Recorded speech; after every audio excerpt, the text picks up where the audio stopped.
Welcome back. While the plans for a second Trump term continue to come into focus, there are big questions about what could happen to mixed status families, as they're called, if those mass deportations are carried out. A mixed status family, that means some family members are undocumented while others are U.S. citizens. Well, the American Immigration Council, a pro-immigration advocacy group, estimates up to 4 million mixed status families could be separated.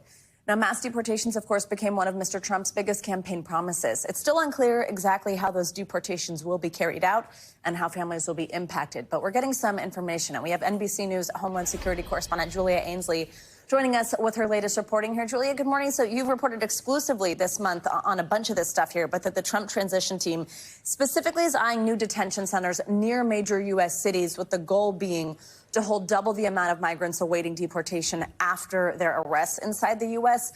Walk us through exactly what that means. Double what? What is that number? What does that mean we might see? Are we getting a clearer image of how this is going to go down?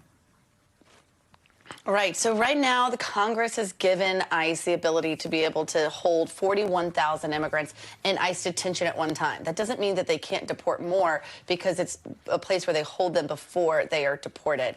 And right now, a lot of that space is being used for migrants who have just crossed the border, they're detained, and then released later for a court date. This would use those beds in the opposite direction and double them up to 80,000. And honestly, Savannah, since that reporting, I've heard the number could be even higher. And they're in talks with private prison companies to figure out what they can do to get the most amount of beds online soon.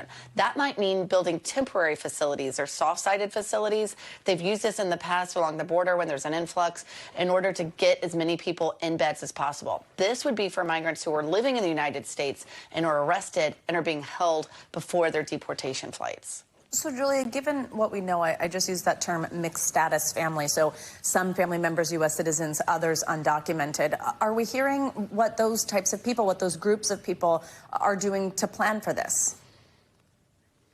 And this is where I have to give credit to Didi Martinez, who wrote this amazing story over the weekend.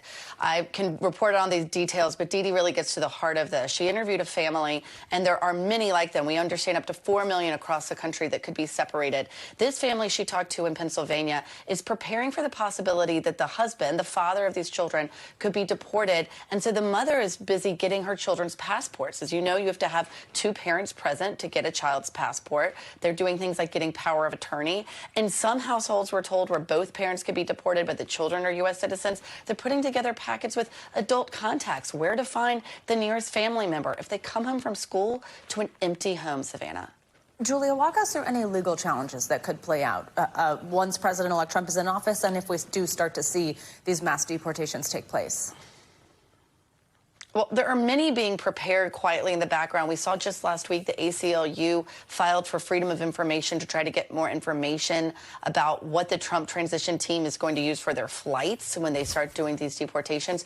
We can expect that they're going to be very closely looking at how Trump tries to go about this. If he does enact an old law from the 1700s that would constitute immigration in the United States as an alien invasion from a foreign power, they'll very quickly challenge that, saying that's unconstitutional because clearly these migrants are not coming on behalf of a foreign government, that would be a real stretch for the Trump team to try to make that argument. They'll also look at other things, like if there are ways they go about this when they want to invoke the military, anytime that they want to push anyone back to a country that is not their own. We've seen the previous Trump administration try that in the past, take nationalities and send them to a country like Guatemala, even though if they're not from Guatemala. There are a number of ways they'll challenge it.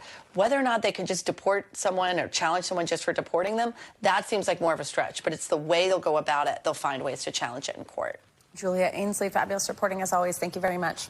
Thanks for watching. Stay updated about breaking news and top stories on the NBC News app or follow us on social media.